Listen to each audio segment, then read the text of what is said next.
Live from New Delhi, you're watching DD India Live, India's voice to the world. I'm Ramesh Ramachandran. Coming up in the next 30 minutes. Prime Minister Modi joins G7 summit in Canada, expected to share his thoughts on global issues and emphasize on the priorities of the Global South. Prime Minister Modi meets other world leaders on the sidelines of the G7 summit, discusses strengthening of bilateral ties. G7 leaders call for de-escalation but stop short of calling a ceasefire between Israel and Iran. And Israel and Iran continue attacks on each other. US President Donald Trump convenes a meeting of his National Security Council.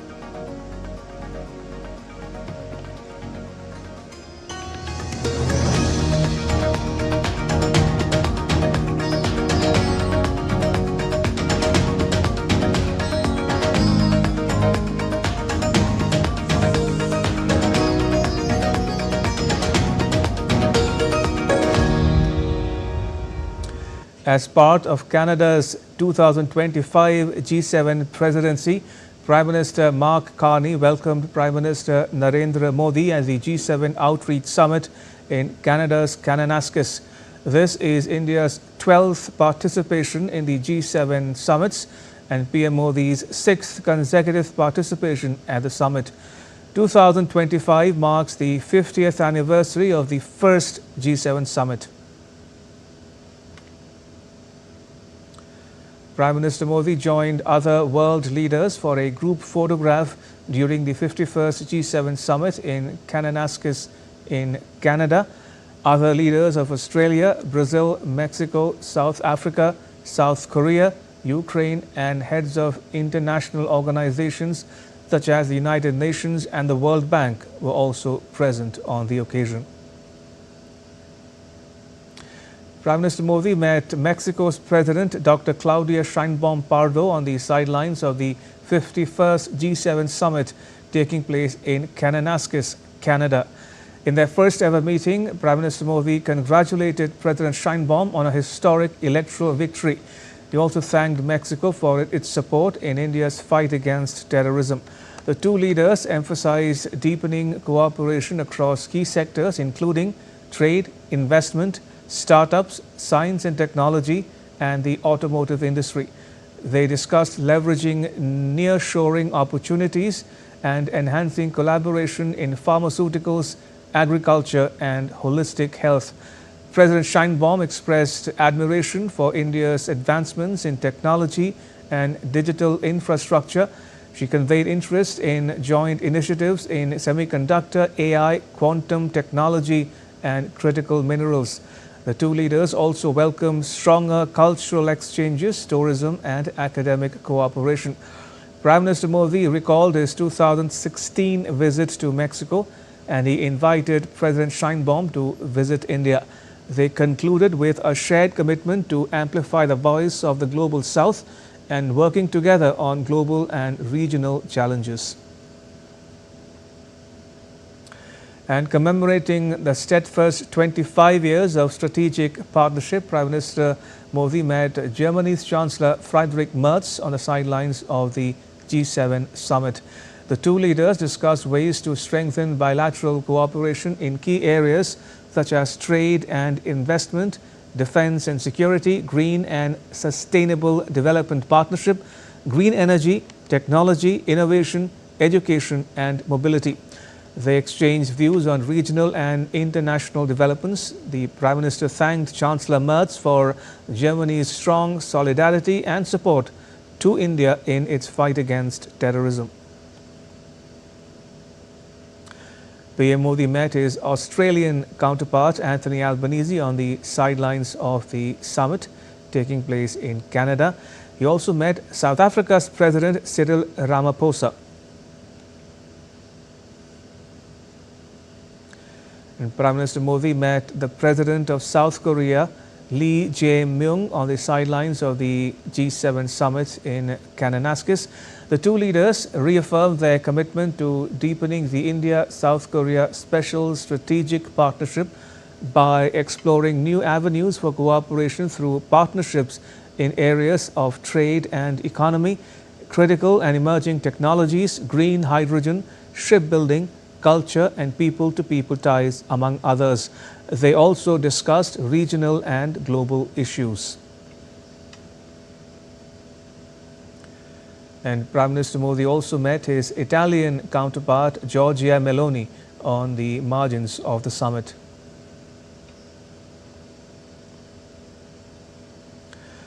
On the margins of the summit, the Prime Minister also met his British counterpart Keir Starmer. And Prime Minister Modi met the French President Emmanuel Macron on the sidelines of the G7 summit in Kananaskis. The two leaders discussed ways to strengthen bilateral cooperation in key areas such as trade and investment and other sectors. They also exchanged views on regional and international developments.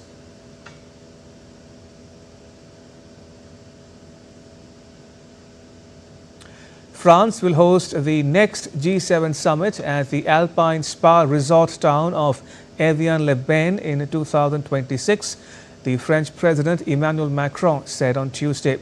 Bordering Switzerland on the shores of Lake Geneva, Evian already hosted the G7 in 2003. It was also the first time that Russia had been invited to join, although it was kicked out of the group in 2014 after it annexed Crimea from Ukraine. The leaders of Britain, Canada, France, Germany, Italy, Japan, the United States and the European Union will meet in the summer of 2026.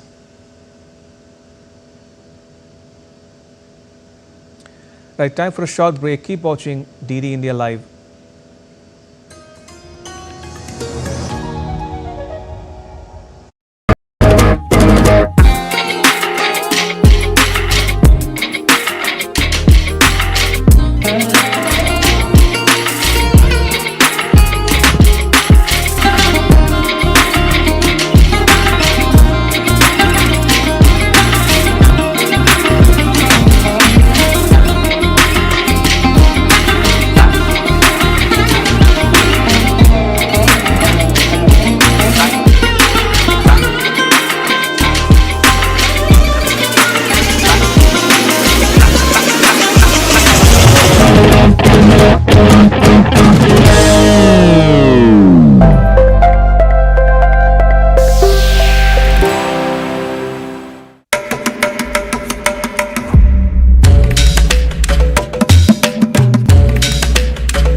Welcome back. You're watching DD India Live. I'm Ramesh Ramachandran. The group of 7 nations have expressed support for Israel and labeled its rival Iran as a source of instability in West Asia. In a statement issued late on Monday, the leaders called for peace and stability in the region. The joint statement, backed by Trump, released by Canada, urged that the resolution of the Iranian crisis leads to a broader de-escalation of hostilities in West Asia, including a ceasefire in Gaza. The statement also said that Israel has a right to defend itself and stressed the importance of the protection of civilians as the growing attacks kill civilians on both sides. Britain, Canada, France, Germany, Italy, Japan, the United States also said their conviction is that Iran can never have a nuclear weapon.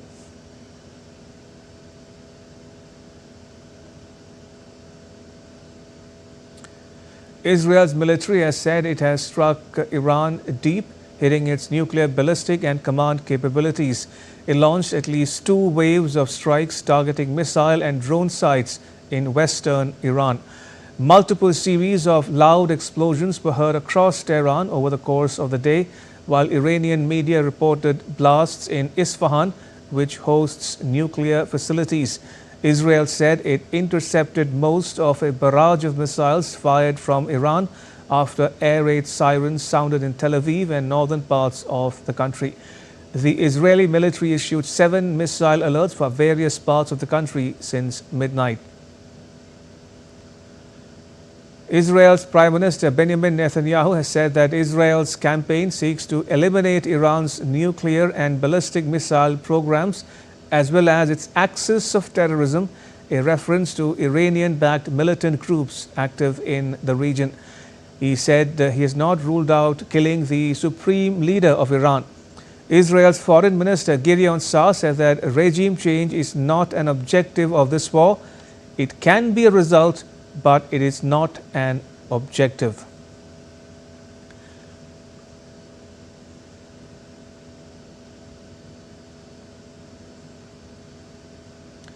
Meanwhile, Iran denies seeking nuclear weapons and has pointed to its right to nuclear technology for peaceful purposes, including enrichment, as a party to the International Non-Proliferation Treaty.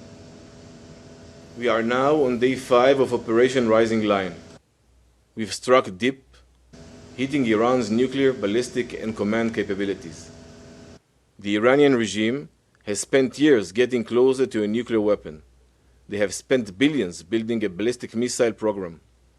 Our mission is clear: to remove the threat at its source. Iran's Armed Forces Chief of Staff Abdul Rahim Mousavi has issued a stark warning to Israeli civilians. In a televised statement, Mousavi urged residents of Tel Aviv and Haifa to evacuate immediately, citing imminent punitive operations against Israel.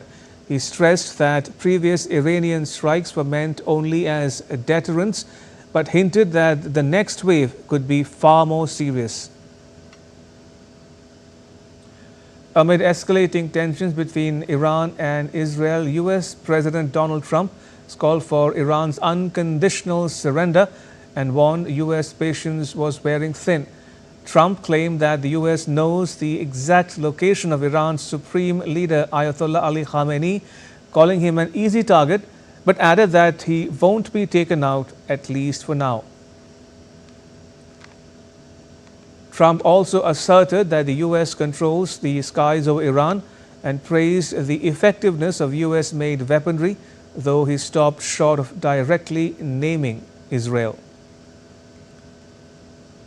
Meanwhile, Iran's Revolutionary Guards say they have launched retaliatory strikes on Israeli air bases, which they claim have been used to launch attacks on Iranian territory. Tensions remain dangerously high. Meanwhile, Trump met his National Security Council on Tuesday to discuss the Iran-Israel war as the U.S. leader considered whether to join Israel's air campaign against Tehran. As per a White House official, the meeting in the White House Situation Room lasted around 1 hour and 20 minutes.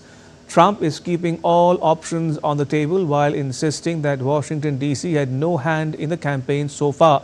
The most likely option under consideration by Trump would be the use of giant U.S. bunker buster bombs against Iran's deeply buried Fordo nuclear facility that Israel's bombs cannot reach. Some other media reports are claiming that said Trump was also considering allowing U.S. tanker aircraft to refuel Israeli combat jets so that they could carry out long-range missions. On the sidelines of the G7 summit, France's President Emmanuel Macron took a firm stand against any military intervention in Iran. Speaking to media, Macron said he was opposed to actions that could lead to regime change and further chaos in the region.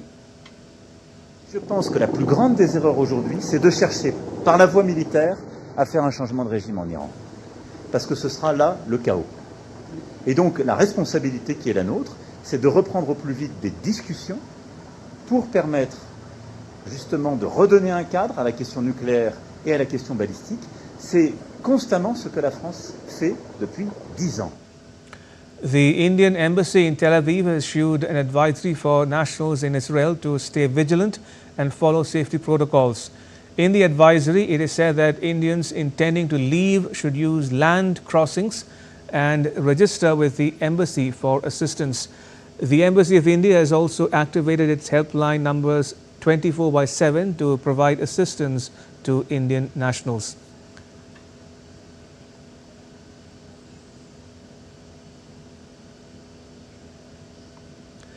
Those needing help or information can call the following numbers: +972 54 75 20711 or +972 54 327 8392, or write on the email address cons1.telaviv@mea.gov.in.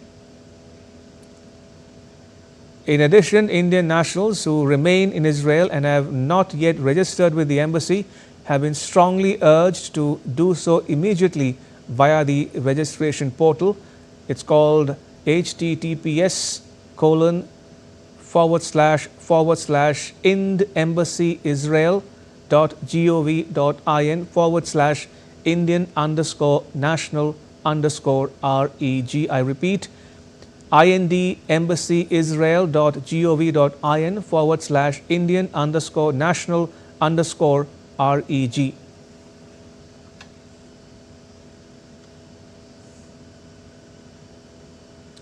Right, joining me is my colleague Akshay Dongri for more on this developing story. Akshay, fill us in on the latest you're picking up on the evacuation of Indians from Iran.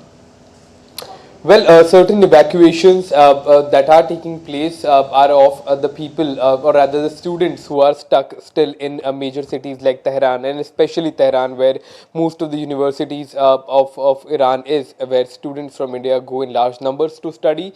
And these are people, or rather part of diaspora that doesn't have a lot of information about the host country. They have either just joined in the universities or have been there for a year or two. This is a part of a population that is evacuated first by any country. So that is the modus operandi that's being followed right now.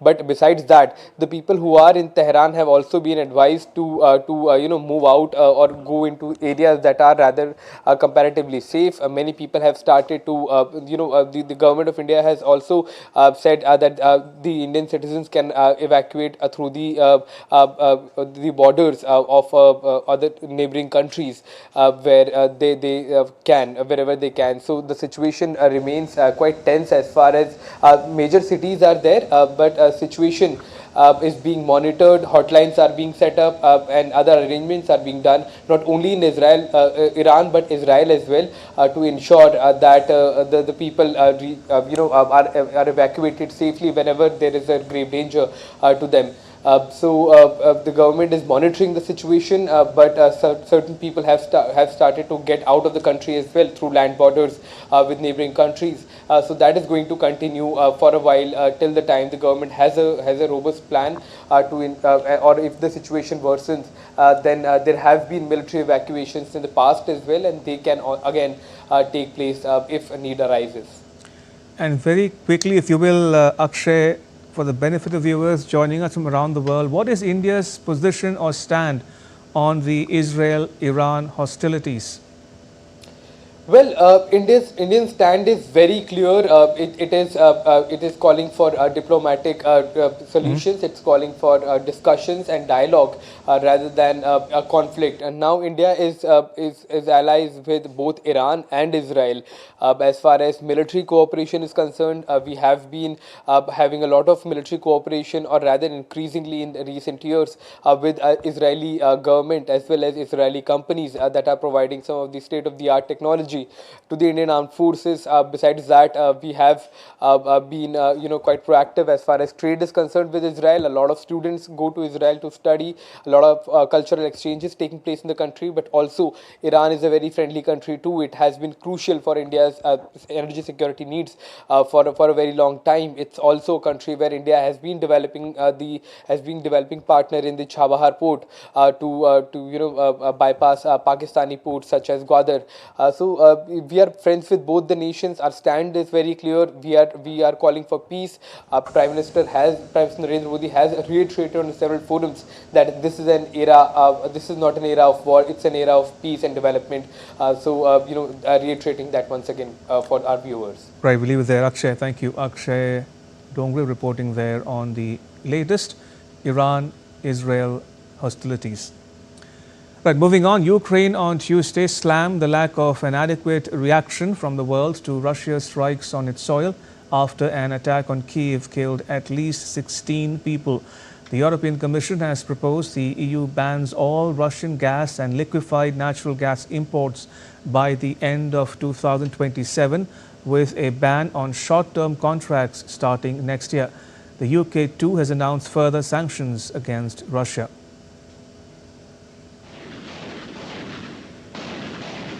As the Russia-Ukraine conflict drags on, the Kremlin on Tuesday said that there was no understanding of when the next direct negotiations with Kyiv would take place, adding Russia had fulfilled all its obligations agreed to in previous talks held in Istanbul on June 2. The Kremlin also made it clear that Russia would assess the possible time frame for continuing negotiations in the coming days. Amid all this, Russia fired scores of missiles and drones at Kyiv on Tuesday. Ukrainian President Volodymyr Zelensky alleged that at least 16 people were killed in what he thought was one of the most horrific attacks on the capital. According to Zelensky, Russia sent more than 440 drones and 32 missiles at Ukraine. The strike was one of the deadliest on Kyiv since Russia launched its full-scale attack in February 2022. Ukraine also slammed the lack of adequate response and condemnation from the world to Russia's deadly strikes on its soil. Meanwhile, as search operations continued at a missile strike site in Kyiv, representatives of 62 foreign diplomatic missions visited the spot. Also, Britain on Tuesday announced further sanctions against Russia. The latest sanctions targeted 4 individuals, 6 entities and 20 ships, including oil tankers, marine-related companies and suppliers of goods to Russia, particularly electronics. As negotiations between Kyiv and Moscow have failed, Secretary of Russia's Security Council and a former defense minister, Sergei Shoigu, held talks with North Korean leader Kim Jong-un for the second time in 2 weeks on Tuesday on special instructions from President Vladimir Putin. Shoigu previously visited Pyongyang and met Kim on March 21 and June 4, as Moscow and Pyongyang came close in the face of a situation which both nations termed as hostile West. Bureau Report, DD India. And that's all for this edition of DD India Live. Let us know your thoughts on the news of the day. For those on the go, you can get all the latest news and updates from India and across the world on the DD India mobile app. The app is available on both Android and iOS platforms. Scan the QR code on the screen to download it. And we'll be back with more news as it breaks here on DD India. I'm Ramesh Ramachandran from all of us here in New Delhi. Thanks for watching DD India Live.